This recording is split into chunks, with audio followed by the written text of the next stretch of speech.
Bonjour, c'est un plaisir de vous retrouver sur l'éveil unessentiel pour une nouvelle vidéo. Alors aujourd'hui, j'avais envie de vous parler de la liberté de penser et de notre conditionnement mental. Alors vous allez me dire, quel est le rapport avec le conditionnement mental et notre liberté de penser?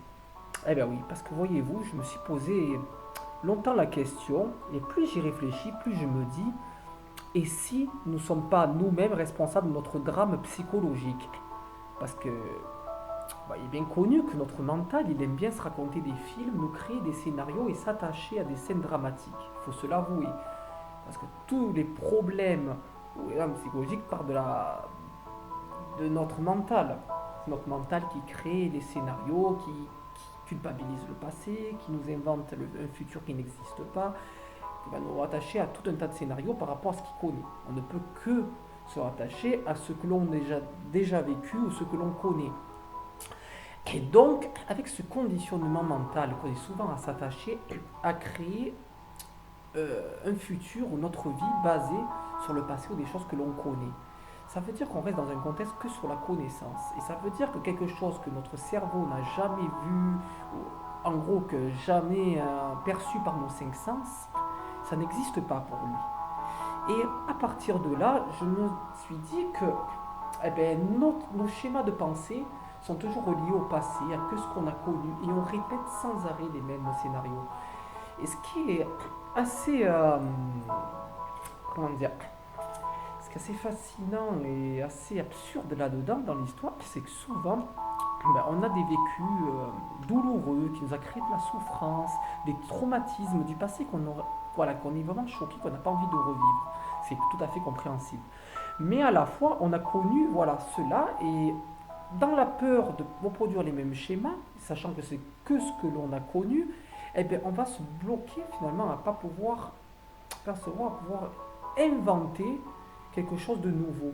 Alors que finalement, on sait bien que si on répète toujours les mêmes actions, qu'on agit toujours de la même manière, Einstein le disait très bien, agir toujours de la même manière et en espérer un résultat différent, c'est ce qu'on appelle de la folie.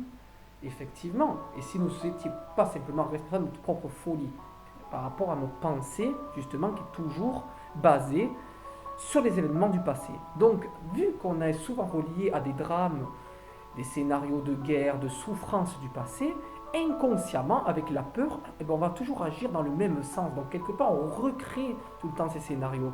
Et ce que je pense qui se passe actuellement, ce monde de souffrance, qu'on est là à voir le mal partout, à se dire qu'on est dans un monde satanique.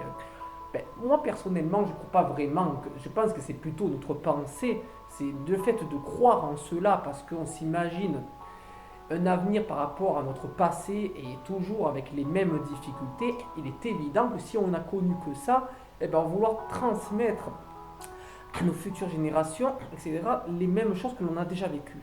Et c'est ça, selon moi, vraiment la dangerosité de notre conditionnement psychique, justement, où je dis que justement nous sommes peut-être simplement esclaves de notre propre état de pensée, parce qu'avec la pensée on peut faire des choses formidables, on peut à la fois construire et à la fois détruire. Seulement qu'il y a un rôle d'éducation là-dedans, selon ce qu'on a connu. Si on a vraiment été traumatisé depuis notre tendre enfance, malheureusement, on va souvent transmettre ce qui nous semble juste, ce qu'on a connu. Quelqu'un qui a vécu que dans la souffrance, il connaît que ça. Pour lui, il va imaginer un monde de souffrance, il va transmettre que c'est le son de souffrance à son prochain. Il n'aura connu que ça, il sera victime de sa propre pensée. Donc, quelque part, la liberté de penser, on ne l'a pas vraiment quand on est conditionné par rapport à ce qu'on a vécu. Ce qui est compréhensible. Mais est-ce qu'on ne pourrait pas peut-être apprendre justement à dépasser cela et apprendre à penser autrement, de se dire, ok, on a connu que ça, mais qu'est-ce qui empêche d'avoir l'opportunité de voir autre chose? Je pense que c'est là qu'il faut en fait se débloquer de ce conditionnement et d'essayer d'apprendre et d'oser vivre des nouvelles choses et d'aller vers une direction différente, même si l'inconnu peut faire peur. Parce que c'est normal que d'aller dans un inconnu, mais des fois ça peut être une opportunité aussi d'avoir des différents modes de pensée qui peut aller aussi dans le sens inverse de la destruction. Donc quelqu'un qui peut avoir un raisonnement et un mode de pensée destructeur peut très bien avoir un raisonnement qui peut aller vers la construction et vers la lumière et aller justement aider son prochain. Et je pense que c'est vraiment ce gros travail collectif aussi qui est nécessaire actuellement. parce que beaucoup de gens sont identifiés à leur état de pensée, à leur schéma de pensée, et déterminent une seule pensée déterminant leur condition de vie. Voilà, de se déterminer qui nous sommes par rapport à un mode de schéma de pensée. Alors qu'un mode de pensée, la bonne nouvelle, c'est que ça peut se changer. Donc quelqu'un qui croit qu'il vit dans un monde de souffrance, il peut très bien se sortir de là en pouvant penser qu'il peut avoir autre chose et d'aller oser voir et d'utiliser ces cinq sens, tous ces sens possibles, en essayant de vouloir croire, oser croire à quelque chose de nouveau. Évidemment, il faut y croire, mais pour y croire, il faut oser déjà chercher à y croire et essayer de voir si on ne va pas dans la direction. C'est comme quelqu'un, je vais vous donner un exemple, quelqu'un qui veut gagner au loto. D'ailleurs, c'est une phrase que j'ai déjà entendue quelque part. Il prie le bon Dieu de les jouer au loto, pourvu que je gagne au loto. Très bien, mais il faut aller jouer au loto. Si tu ne vas pas jouer au loto, tu ne pourras jamais savoir si tu gagnes ou si tu perds. Eh bien, c'est exactement pareil. Si on n'ose pas aller dans une direction différente, on ne saura jamais le résultat. Par contre, une chose qui est certaine, c'est que si vous voulez vous sortir, peu importe la situation dans laquelle vous êtes aujourd'hui, si elle ne vous convient pas, que vous voulez changer de direction, la meilleure chose que vous avez à faire, c'est d'aller changer de direction, de faire quelque chose de nouveau. Si vous êtes toujours dans une situation inconfortable, que vous voulez un changement, mais que vous agissez toujours de la même façon, que vous avez les mêmes modes de pensée, que vous avez le même mode de vie, la même façon de voir le monde, de faire les choses quotidiennement sans rien changer dans votre mode de vie, vous pouvez être certain que vous aurez toujours le même résultat et que ceci ne changera pas. Vous avez une situation inconfortable, mettez-vous en retrait, analysez, mettez-vous dans la situation extérieure, de visualiser où vous en êtes aujourd'hui, qu'est-ce qui ne vous convient pas, qu'est-ce que vous voudriez changer, évoluer et percevoir différemment. Et vous verrez que si vous faites ce questionnement, que vous êtes analysé en toute conscience, vous trouverez les solutions de vous-même. Parce que la solution se trouve toujours à l'intérieur de soi. Aucune réponse de l'extérieur n'a jamais été possible. On a longtemps cru que des miracles se provenaient de l'extérieur, mais le miracle, il faut quelque part. Je ne crois pas vraiment au miracle, je crois plutôt à notre pensée créatrice. Les miracles, c'est pas quelque chose qui vient de l'extérieur, c'est par rapport à ce que l'on vibre, ce que l'on résonne à l'intérieur, avec notre état de pensée, l'énergie et l'intention que l'on y met, va déterminer à l'extérieur de nous ce qu'on reçoit. C'est le principe de la loi de l'attraction. C'est toujours le même principe, on récolte ce que l'on sème. Donc, si vous attirez vraiment des pensées positives, que vous croyez en ce que vous faites, que vous le faites en toute conscience, l'univers va vous envoyer exactement les choses dont vous aurez besoin, pardon, qui résonnent exactement sur la même fréquence que vous vibrez. Tout simplement. Donc, il n'y a aucun miracle qui vient de l'extérieur. Le miracle, c'est vous, quelque part, qui le créez par rapport à ce que vous vibrez. C'est-à-dire, vous priez quelque chose vraiment fort, vous mettez toute l'intention et l'énergie vitale, où vous ressentez le besoin de l'avoir, cette chose va se manifester à vous si vraiment vous sentez qu'il est nécessaire au fond de vous que vous en ayez besoin.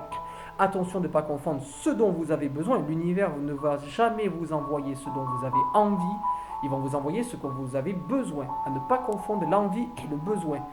Il y a des multitudes d'envies qui est perçue avec votre mental ne sera pas forcément manifesté. Ça, c'est vraiment ce que vous ressentez au niveau, ici, au niveau du cœur. Si vous êtes centré sur votre cœur et non pas avec la tête.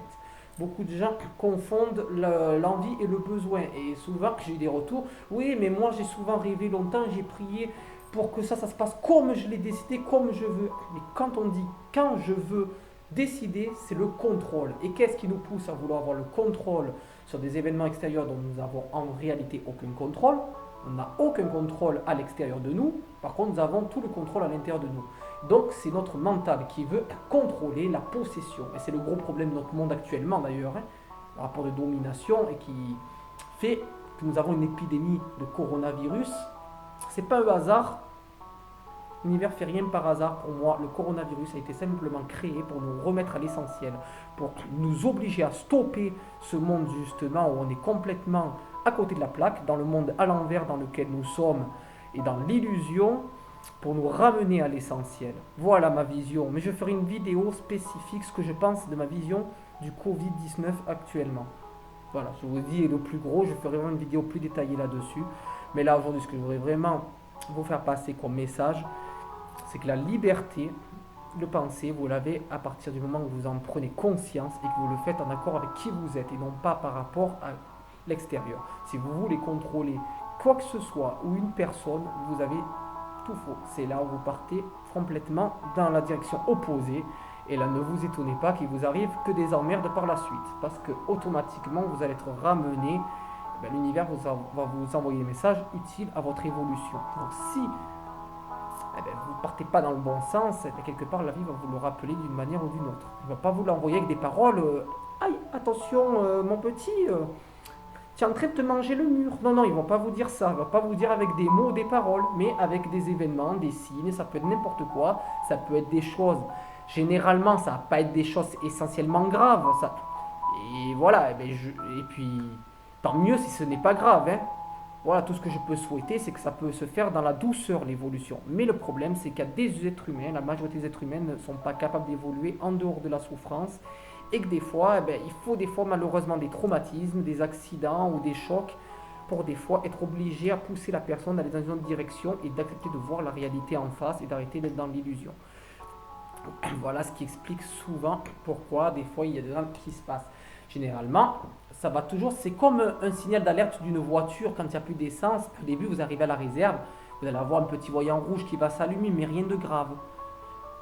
Voilà, ça va insister une, deux fois, trois fois. Là, si vous ne l'écoutez pas, il va vous faire le signal d'alerte. Oh, mon coco, j'ai presque plus d'essence, emmène-moi à la station. Autrement, je vais tomber en panne. Si vous n'écoutez pas, ça va avoir des signaux de plus en plus graves.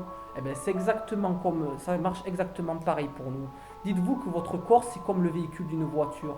Donc, si vous n'y mettez pas le bon carburant ou que vous ne prenez pas soin, vous n'écoutez pas votre véhicule, il va vous le faire comprendre d'une autre manière.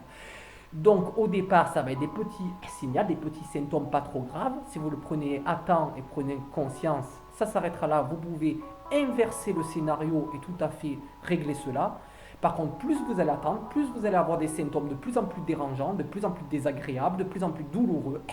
Et là, plus vous allez traîner, plus vous allez tomber dans un état de souffrance qui va s'aggraver de plus en plus, et plus ça va être très difficile de réinverser la balance. Disons que vous pouvez toujours remonter la pente, mais plus vous allez traîner, évidemment, plus ça va être difficile. C'est tout à fait logique. Donc voilà, je pense que je vais vous donner les meilleures clés. Bon, c'est pas moi qui l'invente, voilà. Encore une fois, je vous oblige à rien de croire de ce que je vous dis. Faites l'expérience, mais voilà. Essayez, vous manifestez vraiment ce que vous voulez avec le cœur, vous verrez toute la différence. Et essayez, faites en cas le test, essayez de vouloir obtenir ce que vous voulez avec votre mental. Essayez de voir dans quel état ça vous met, combien de temps ça met pour vraiment obtenir ce que vous désirez. Et essayez à l'inversement ce dont vous avez vraiment besoin. Vous allez vite sentir la différence. Le mieux, c'est que vous faites l'expérience. Faites-le et vous m'en direz des nouvelles. Et je serai ravi d'ailleurs d'avoir dans les commentaires votre expérience et voilà, voir si d'autres personnes pensent comme moi ou différemment. Parce que bon, bien entendu, c'est ma façon de voir les choses. Je n'impose rien à personne. Tout ce que je fais, moi, comme travail sur cette chaîne, c'est de passer mes informations, mon ressenti, mon expérience et ma manière de voir la vie.